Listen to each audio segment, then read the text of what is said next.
مرتبہ اسلام کا جس نے گوارا کر دیا، خون سے اپنے گوالم میں اجالا کر دیا۔ عزیزان محترم، محرم الحرام کی یہ پاک رات ہمارے اور آپ کے سامنے سے دھیرے دھیرے گزر رہی ہے۔ اللہ کے پیارے رسول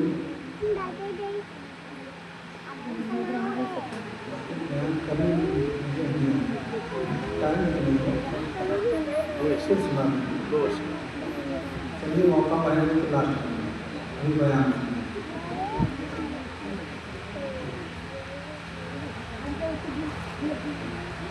ایک حدیث پاک میری ماں بہنیں توجہ سے سنیں اور بچے بھی خاموشی کے ساتھ سنیں۔ الحمدللہ رب العالمین، آپ کی مسجد میں ہم مہمان 3 دن کے لیے، اور غالباً آپ سب مجھے جانتے بھی ہوں گے، گزشتہ سال یہی مبارک مہینہ یہی تاریخ میں ہم آئے ہیں، اور 1 سال کے بعد آپ لوگوں کے دیار محبت میں آنا ہو۔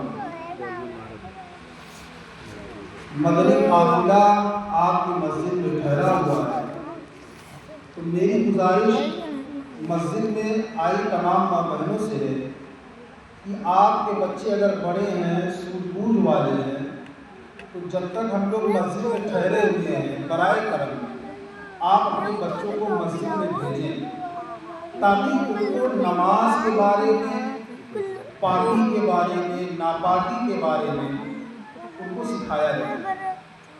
یاد رکھیں، ایک ہوتا ہے کہ علم دین سیکھنے کے لیے جانا گھر سے، اب ایک ہوتا ہے گھر بیٹھے بیٹھے سیکھنا۔ تو یہ موقع آپ تمامی اسلامی خواتینوں کو بار بار موقع نہیں ملے گا۔ یہ سمجھ لیجئے کہ ہم لوگ چلتا پھرتا مدرسہ ہے، سبحان اللہ۔ یہ جو مدرسہ ہم لوگ ہیں، یہ چلتے پھرتے مدرسے ہیں، آج یہاں تو کل دوسری جگہ۔ یہ اللہ کا فضل ہے اور ماں باپ کے دعاؤں کا صدقہ ہے۔ ہم لوگ بھی اپنے ماں باپ کے پیارے ہیں، پیارے بیٹے ہیں، لیکن اللہ نے وہ شرف بخش دیا ہے کہ آج زمانے میں کسی بھی بھیڑ میں ہم رہیں تو لوگ فلانے کے بیٹے کے نام سے یاد کرنے کے ساتھ ساتھ یہ بھی کہتے ہیں کہ عالم صاحب ہے، یہ حافظ صاحب ہے۔ پتہ ہے کیوں؟ یہ وقار، یہ رتبہ کیوں ملا؟ یہ وقار، یہ رتبہ ملا ہے علم دین سیکھنے سے۔ تو میری گزارش آپ لوگوں سے، اگر آپ کے بچے بڑے ہیں، سمجھدار ہیں، ان کو ہم لوگوں کے پاس 3 دن کے لیے، یعنی آج، کل، پرسوں، جمعے کے بعد، یعنی عصر بعد ہم لوگ یہاں سے چلے جائیں گے، 3 دن آپ اپنے بچوں کو بھیجیں۔ اللہ نے چاہا ان کو اتنا سکھا دیا جائے گا، آج ہماری اولاد کی نسلیں دنیا کے تمام خرافات میں ملوث ہیں۔ الحمدللہ رب العالمین، آپ لوگ اپنی قسمت پر ناز کریں کہ اللہ نے ایک ایسا امام چن کر کے بھیجا ہے آپ کے محلے میں کہ ان تمام خرافاتوں کو جڑ سے خاتمے کے لیے، ختم کرنے کے لیے الحمدللہ رب العالمین حافظ سبحان جیسا شخص موجود ہے۔ اور دھیرے دھیرے نہ جانے کتنے ایسے خرافات ختم ہوئے کہ آپ لوگ خود یہ کہنے پر مجبور ہیں کہ ہمارے اندر یہ خرافات جنم لے چکا ہے۔ جیسے چھوٹی سی مثال، ہمارے حافظ صاحب کہنے کے مطابق کہ ہمارے آنے سے پہلے محرم الحرام کے مہینے میں 10 روزہ ماتم کرنا، ڈھول تاشے بجانا، جلوس نکالنا، علم اٹھانا، یہ سب رہا کرتا تھا۔ لیکن آج الحمدللہ رب العالمین یہ ساری خرافاتیں ختم ہوئی۔ کس نے کیا؟ علم دین مصطفیٰ کی برکت سے۔ اگر علم دین نہ ان کے پاس ہوتا، یہ آپ تک چن کے نہ آتے، آپ جیسے پہلے سے اندھیرے میں بھٹک رہے تھے ایسے آج بھی بھٹکتے۔ ایسا نہیں کہ موت نہیں آئے گی، موت چاہے وہ عالم ہو، عابد ہو، حافظ ہو، قاری ہو یا جاہل ہو، سب کو موت آنی ہے۔ لیکن ایک ہوتا ہے علم کر کے، اپنی نمازوں کو درست کر کے، اپنے روزوں کو درست کر کے، اپنے وضو اور غسل کو درست کر کے دنیا سے چلے جانا، ایک ہوتا ہے اندھیرے میں رہ کے زندگی گزار دینا۔ چھوٹی سی مثال لے لیں، اگر ایک کمرے میں لائٹ جل رہی ہو اور ایک کمرے میں اندھیرا ہو تو آپ کس کو پسند کرو گے؟ جس کمرے میں اجالا ہوگا، جس کمرے میں عیش و آرام کی چیزیں ہوں گی۔ اس چلچلاتی دھوپ اور گرمی کی شدت میں آج انسان بھاگا بھاگا یعنی تازی ہوا، ٹھنڈی ہوا لینے کے لیے اے سی، کولر، پنکھے کا سہارا لیا، اور اگر کہہ دیا جائے کہ آپ اندھیرے کمرے میں اکیلے رہو، نہ پنکھا ملے گا، نہ اے سی کی ہوا، نہ کولر کی ہوا، تو آپ کہو گے یار یہ زندگی رہنے سے فائدہ کیا ہے؟ عیش و آرام کی چیزیں ہمارے پاس موجود ہیں اور یہ کہہ رہے ہیں اندھیرے میں رہو۔ ایک طرف اجالا ہے، اجالے کو سب پسند کرتے ہیں۔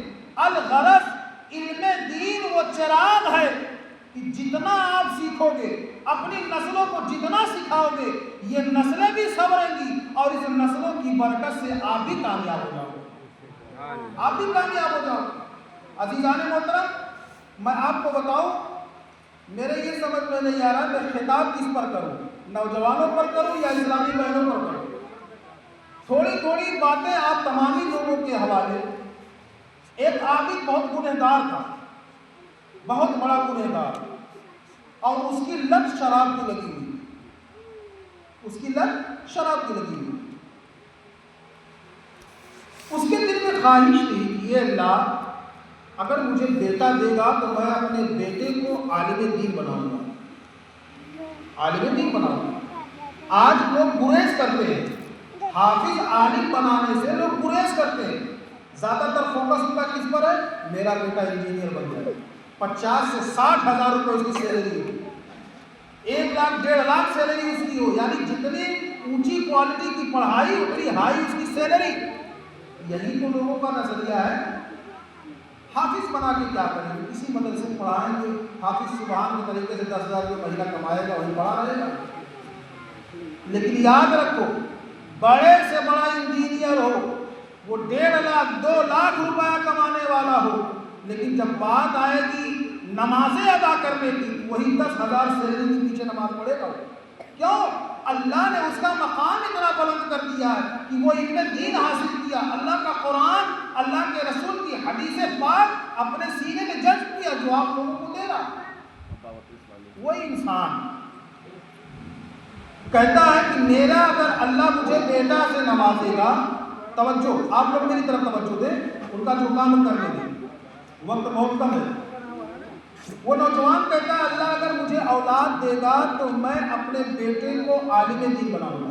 نیت کر لیا، نیت کر لیا۔ وقت گزرتا گیا، شراب کی لت لگی رہی، گناہوں میں وہ اپنی زندگی گزارتا رہا۔ ان قریب اسے ایک ایسی بیماری لگ گئی کہ اس کی موت برحق ہو گئی۔ مرنے سے پہلے اس نے اپنی بیوی کو قریب کیا، کہا بیوہ دنیا میں میں ایک وعدہ کیا تھا کہ اگر اللہ مجھے بیٹا دے گا تو میں اپنے بیٹے کو عالم دین بناؤں گا۔ اب مجھے ایسا لگتا ہے کہ میری زندگی اب یہیں سے ختم ہونے کو ہے، میں دنیا سے مر جاؤں گا، ختم ہو جاؤں گا، لیکن اللہ نے میری دعا سن لی، مجھے اولاد عطا کیا۔ یہ اولاد مجھے نہیں جانتی ہے، لیکن میری بیوی، میری یہ وصیت ہے تمہارے لیے کہ تم اپنے بیٹے کو جب یہ بیٹا بڑا ہوگا تو اسے کسی دنیا دار کی تعلیم نہ دینا بلکہ اسے بہترین عالم دین بنانا۔ باپ وصیت کرتا ہے اپنی بیوی کو، شوہر مر جاتا ہے۔ 4 سے 5 سال 7 سال کا جب بچہ ہوا تو اس کی بیوی نے کہا کہ میرے شوہر کی یہ وصیت ہے میں اپنے بچے کو عالم دین بناؤں گا۔ اللہ اکبر کبیرہ۔ وہ خاتون اپنے بچے کو مدرسے میں لے کر جاتی ہے اور جا کر کہتی ہے حافظ صاحب میرے بچے کو قرآن پاک صحیح طریقے سے پڑھائیے جیسے پڑھنے کا حق ہے۔ اب حافظ صاحب نے بچے کو بلایا اپنے قریب، کہا بیٹا پڑھو اعوذ باللہ من الشیطان الرجیم۔ جب بیٹے نے اعوذ باللہ من الشیطان الرجیم پڑھا، پھر امام صاحب نے کہا بیٹے پڑھو بسم اللہ الرحمن الرحیم۔ اس بیٹے نے بسم اللہ الرحمن الرحیم پڑھا، جس دن اس بیٹے کی بسم اللہ شروع ہوئی اسی دن اسی محلے کا ایک اس کا خاص آدمی رات میں خواب کیا دیکھ رہا ہے کہ جو زندگی میں شراب میں ملوث تھا، جو زندگی میں گناہوں میں ملوث تھا، اللہ اکبر، وہ جنت کی باغوں میں ٹہل رہا ہے، جنت کی باغوں میں ٹہل رہا ہے۔ اب وہ انسان اچنبے میں پڑ گیا، یا اللہ ماجرا کیا ہے؟ جس انسان کو کبھی ہم نے نشے سے باہر نہیں دیکھا بلکہ ہمیشہ نشے میں دیکھا، ہمیشہ وہ برائیوں میں رہا، لیکن اچانک خواب میں دیکھ رہا ہوں کہ یہ جنت کے باغوں میں ٹہل رہا ہے۔ اللہ اکبر کبیرہ، بہت پرہیزگار متقی شخص تھا جس نے یہ خواب دیکھا۔ اللہ اکبر کبیرہ، دعا کیا، اللہ رب العزت کی بارگاہ میں کہا میرے مولا یہ راز مجھے سمجھ میں نہیں آیا کہ جو زندگی بھر شراب پیتا ہو، جوا کھیلتا ہو، اپنا وقت گناہوں میں گزارتا ہو، مرنے کے بعد اسے جنت۔ اللہ اکبر، غیب سے آواز آئی میرے بندے، غیب سے آواز آئی میرے بندے، میں مانتا ہوں میرا وہ بندہ گنہگار تھا، میں مانتا ہوں میرا وہ بندہ شرابی تھا، میں یہ بھی مانتا ہوں کہ میرا بندہ جواری تھا، لیکن آج اس پر جو عذاب الہی ہو رہا تھا اس کے گناہوں کی وجہ سے، اور جیسے ہی اس کا بیٹا، جیسے ہی اس کی بیوی مدرسے میں داخلہ اپنے بیٹے کی کرواتی ہے اور بیٹا جیسے ہی کہتا ہے بسم اللہ الرحمن الرحیم، اللہ کے نام سے شروع جو نہایت مہربان رحم والا ہے، تو اے میرے بندے مجھے اپنے بندے پر رحم آیا اور اس کے بیٹے کے بسم اللہ پڑھنے کی برکت سے ہم نے اس کے عذاب کو معاف کر دیا، ہم نے اس کے گناہوں کو معاف کر دیا، اس کے خطاؤں کو بخش دیا، اس لیے کہ اس کا بیٹا مجھے رحمان و رحیم کہہ رہا ہے، اس کا بیٹا مجھے رحمان و رحیم کہہ کے پکار رہا ہے۔ اب یہ بتاؤ جس کا بیٹا مجھے رحمان و رحیم کہہ کے پکارے، کیا میری رحمت یہ گوارا کرے گی کہ اس بچے کے باپ کو عذاب دیا جائے؟ اللہ اکبر کبیرہ، اس لیے اس کے بیٹے کے بسم اللہ کی برکت سے ہم نے اپنے بندے کے عذاب کو اٹھا لیا۔ میری ماں بہنوں، آپ توجہ دیں اپنے بچوں پر، ان میں دین سکھائیں، کم سے کم اتنا ضرور سکھائیں کہ بچہ کل جب ماں باپ دنیا سے انتقال کر جائے تو وہی بچہ اپنے ماں باپ کے لیے احسان ثواب کرنے کے لیے قرآن پڑھنے کے لائق ہو جائے۔ الحمدللہ رب العالمین، یہ جو چلتے پھرتے ہم مدرسے بنے ہوئے، یہ کس کی برکت ہے؟ یہ دعوت اسلامی کی برکت ہے، یہ دعوت اسلامی کا فیضان ہے کہ اللہ اکبر، جب تک ہم ایک جگہ پر مقیم تھے وہیں تک محدود تھا، لیکن آج ہم لوگ گاؤں گاؤں، قریہ قریہ، بستی بستی جا کر کے اپنے تمام سنی عوام کو، سنی ماں بہنوں کو، سنی مسلمان بھائیوں کو الحمدللہ رب العالمین نیکی کا دعوت دے رہے ہیں، نیکی کی دعوت دے رہے ہیں، قرآن پاک پڑھنا سکھا رہے ہیں۔ الحمدللہ رب العالمین، دعوت اسلامی پوری دنیا میں آخر اتنی جلدی ترقی کیوں کر گئی؟ دعوت اسلامی کا پیغام کیا ہے؟ کیا اس کا کام ہے صرف پیسے کو کمانا؟ اس کا کام ہے پیسے کو اکٹھا کرنا؟ نہیں، الحمدللہ دعوت اسلامی کا کام ہے کہ میں اس کا جو مشن ہے کہ مجھے اپنی اور ساری دنیا کے لوگوں کی اصلاح کی کوشش کرنی ہے، تو ہم پہلے اپنی اصلاح کر رہے ہیں، اس کے بعد اپنے لوگوں کی، آپ سب اپنے لوگوں، آپ لوگوں کی اصلاح ہم نہیں کریں گے تو کون کرے گا؟ الحمدللہ رب العالمین، آپ جیسے لوگوں کی اصلاح کرنے کے لیے آپ کے محلے میں ہم لوگ حاضر ہیں اور 3 دن تک رہیں گے۔ آپ سے گزارش ہے، آپ کے پاس بیٹا ہے، اللہ تعالیٰ نے بیٹے سے نوازا ہے، بیٹا آپ کا اگر کہیں دنیا دار کے کاموں میں بزی ہے تو آپ ماں ہیں، آپ پر یہ لازم ہے کہ بیٹے 3 دن کا بات ہے، 3 دن کی بات ہے، جا کر کے مسجد میں بیٹھو، وہاں حافظ صاحب آئے ہوا، مدنی قافلہ آیا ہوا ہے، ان لوگوں کے پاس بیٹھو گے، اللہ اکبر کبیرہ، تو تمہیں اچھی باتیں سیکھنے کو ملیں گی۔ ظاہر سی بات ہے مسجد میں اچھی باتیں سکھائی جائیں گی۔ یاد رکھو، بڑا بننے کے لیے قربانیاں دینی پڑتی ہے، اگر بہت بڑا بننا ہے تو ظاہر سی بات ہے قربانیاں دینی پڑے گی۔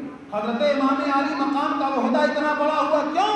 کیونکہ انہوں نے قربانیاں پیش کی۔ آج ان کے بارے میں قرآن گواہی دے رہا کہ وَلَا تَقُولُوا لِمَن يُقْتَلُ فِي سَبِيلِ اللَّهِ أَمْوَاتٌ، جو اللہ کی راہ میں شہید کیے گئے انہیں مردہ نہ کہو۔ کیوں مردہ نہ کہو؟ ہمارے گھر میں لوگ مرتے ہیں تو مردہ ہو جاتے ہیں، ہمارے گھر کے رشتہ دار، ہمارے ناطے دار جتنے مرد سب مردہ کہلاتے ہیں، لیکن امام حسین اللہ اکبر ان کے سر کو ان کے تن سے جدا کیا گیا، ان کے لاش پر گھوڑے دوڑائے گئے، یہاں تک کہ ہڈیاں چکنا چور ہو گئی، ان ظالم یزیدیوں کی آنکھوں پر نفرت کی اتنی خطرناک پٹیاں بندھی تھی کہ امام عالی مقام کی ذات کو نفرت ہو گئی۔ اس کے بعد بھی امام عالی مقام کا مرتبہ اتنا بلند ہوا، ایک صوفیاء کرام کی بارگاہ میں ایک شخص حاضر ہوا، کہا حضور یہ کربلا میں جو جنگ ہوئی آخر اس میں کون جیتا کون ہارا؟ تو جانتے ہیں اس اللہ کے ولی نے کیا جواب دیا؟ کہا کہ مجھ سے پوچھتا ہے کہ کربلا میں کون جیتا کون ہارا؟ تو سن، جو کٹ گیا وہ بچ گیا اور جو بچ گیا وہ کٹ گیا، جو کٹ گیا وہ بچ گیا اور جو بچ گیا وہ کٹ گیا۔ کہا حضور مطلب؟ کہا سرکار امام حسین رضی اللہ تعالی عنہ 72 جانثاروں کو لے کر کربلا کے میدان میں اپنی جان کی بازی لگا دی تو اللہ نے قیامت تک کے لیے ان کو بلند کر دیا، اور یزیدی بھیڑیے جو مل کر کے میرے آقا صلی اللہ علیہ وسلم کے خاندان والوں کے خونی پیاسے تھے، وہ لوگ بچ کر کے بھی فنا ہو گئے۔ اللہ اکبر۔ آپ ایمان سے بتاؤ، آج کوئی محلے میں کسی بچے کا نام یزید ہے یا کوئی ماں باپ اپنے بیٹے کا نام یزید رکھنا پسند کریں گے؟ کیوں؟ حسین دیکھا جائے تو ایک گاؤں میں 2 3 3 غلام حسین ملے، کیوں بھائی؟ وجہ صرف یہی ہے کہ اللہ تبارک و تعالیٰ نے سیدنا سرکار امام علی مقام امام حسین رضی اللہ تعالیٰ عنہ کے مقام کو اتنا بلند کیا، اتنا بڑا کر دیا ہے کہ قیامت تک آپ کا ذکر ہوتا رہے گا، جب تک یہ دنیا قائم رہے گی ذکر امام حسین ہوتا رہے گا، جب تک یہ دنیا قائم رہے گی منقبت امام علی مقام ہوتا رہے گا۔ اللہ اکبر کبیرہ، یہ صدقہ ہے امام حسین رضی اللہ تعالیٰ عنہ کا۔ امام حسین نے اپنی جان کی بازی لگائی ہے کربلا میں، آج ہمیں اپنی جان کی بازی نہیں لگانی، آج ہمیں صرف اپنا وقت دینا ہے، قیمتی وقت دینا ہے۔ اچھا آپ بتائیں، ماشاءاللہ اس میں دکان والے بھی ہوں گے، کاریگر لوگ بھی ہوں گے، ہے نا؟ ہر چیز کے لیے کاریگر ہوتا ہے، کمہار مٹی کا برتن بنانے میں مشہور ہے، سونار سونے اور چاندی کے زیور بنانے میں مشہور ہے۔ اللہ تو جو جس کیٹیگری کا ہے سب سے پہلے اس کی وہ تیاری کرتا ہے، سب سے پہلے اس کو وہ سیکھتا ہے، سب سے پہلے اس کی وہ جانکاری لیتا ہے۔ انجینئر اگر ہے تو اس کی پڑھائی کرے گا، اس کو سیکھے گا۔ الیکٹریشین اگر وہ وائر مین ہے تو پہلے اس کی وہ کورس کرے گا۔ تو ہم کیسے یہ بغیر سیکھے نماز پڑھ رہے ہیں؟ ہم کیسے بغیر سیکھے وضو کر رہے ہیں؟ ہم کیسے بغیر سیکھے غسل کر رہے ہیں؟ اللہ اکبر، ہمیں تو پتہ ہی نہیں کہ ہم کب پاک ہو رہے ہیں کب ناپاک ہو رہے ہیں۔ اللہ کے پیارے رسول صلی اللہ علیہ وسلم بیان فرماتے ہیں کہ جس گھر میں ناپاک لوگ موجود ہوں اللہ تبارک و تعالیٰ کے رحمت کے فرشتے اس گھر میں داخل نہیں ہوتے ہیں۔ اب آپ اندازہ لگاؤ کہ ہم پاک کیسے ہوں گے، ہم ناپاک کب ہوتے ہیں؟ ہمارے بچوں کو کون بتائے گا؟ یہی عالم دین بتائیں گے، یہی آپ کے محلے کے امام بتائیں گے۔ جب آپ اپنے بچوں کو ایکٹیو کرو گے، آپ اپنے بچوں کے اوپر دھیان دو گے کہ بیٹے اگر تو اسکول پڑھنے کے لیے جا رہا ہے تو جا، کام سیکھنے کے لیے جا رہا ہے تو جا، دن بھر اگر تو کام کر رہا ہے بیزی ہے تو کوئی بات نہیں، لیکن اگر تو شام کو آ رہا ہے آدھا گھنٹہ 1 گھنٹہ موبائل پر وقت گزار رہا ہے تو بیٹا اس سے بہتر ہے کہ 1 گھنٹہ نہیں دینا ہے، صرف 15 منٹ امام کو دے دے۔ اگر 15 منٹ تو امام کے پاس بیٹھ گیا تو کم سے کم تجھے اتنا تو سکھا ہی دیں گے کہ کھانا کھانے کی سنت کیا ہے۔ آج کھانا تو سب کھا رہے ہیں، کھانا تو سب کھا رہے ہیں بھائی، شادی بیاہ میں کھا رہے ہیں، بفر سسٹم چلا ہوا وہ بھی کھا رہے ہیں، لیکن طریقہ کیا ہے اسلام میں کھانے کا؟ کیا حضور نے ہمیں کیسے بتایا کھانے کا؟ پانی تو سب پی رہے ہیں، ہم بھی پی رہے ہیں، لیکن طریقہ کیا ہے پانی پینے کا؟ اسلامی طریقہ کیا ہے؟ پانی کھڑے ہو کے پیو گے تب بھی پیٹ میں جائے گا، پانی لیٹ کر پیو گے تب بھی پیٹ میں جائے گا، اور پانی بیٹھ کر پیو گے تب بھی پیٹ میں جائے گا۔ ایسا تو نہیں ہے، لیکن حضور نے فرمایا، پیاری سنت سمجھیں، حضور نے فرمایا میرے غلاموں جب تم پانی پیا کرو تو سب سے پہلے پانی کو دیکھ لیا کرو۔ دیکھنا بھی ایک سنت ہے، پانی کو دیکھنا سنت ہے. پانی کو دیکھو، اس میں کچھ پڑا تو نہیں ہے. اگر کچھ نہیں، پانی صاف و شفاف ہے تو بیٹھ جاؤ، زمین پر بیٹھ جاؤ. کرسی ہے تو کرسی پر بیٹھ جاؤ، تخت ہے تخت، ہر طرف کہیں بھی رہو بیٹھ جاؤ. زمین پر بیٹھنے کے بعد 3 سانس میں پانی پیو بسم اللہ پڑھ کے. پہلے بسم اللہ پڑھو، پھر منہ کے قریب گلاس لے جاؤ. ایک سانس میں 2-3 گھونٹ پانی پی لیے، منہ سے گلاس کو ہٹا دیا، سانس باہر چھوڑ دیا.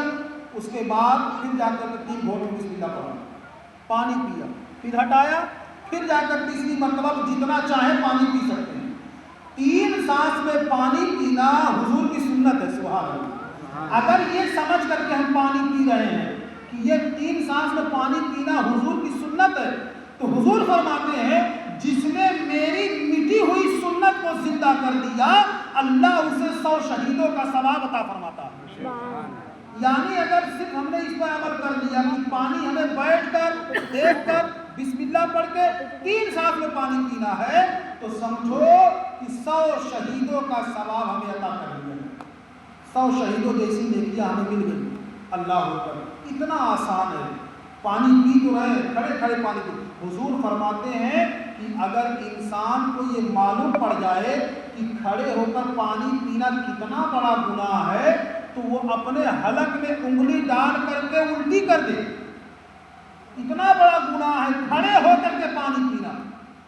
آج کے جب سائنسدانوں نے اس پر ریسرچ کیا، ایک سائنسدان غیر مسلم تھا، اس نے کہا کہ مسلمانوں کے جو پیغمبر محمد ہیں، ذرا سی ان کی جیونی کے بارے میں پڑھو. وہ غیر مسلم سائنسدان حضور کی زندگی جاننا چاہتا ہے. جب وہ اس روایت پر پہنچا کہ آخر محمد نے پانی کو 3 سانس میں بیٹھ کر پینے کے لیے کیوں حکم دیا. اللہ اکبر کبیرہ. ایک گلاس پانی لیا اور پانی لینے کے بعد اس کو مشین میں لیبارٹری میں لے کر گیا جانچ کرنے کے لیے. تو کیا دیکھتا ہے کہ جو پانی اتنا صاف ہے، ہماری آنکھیں دیکھ رہی پانی صاف ہے. اللہ اکبر.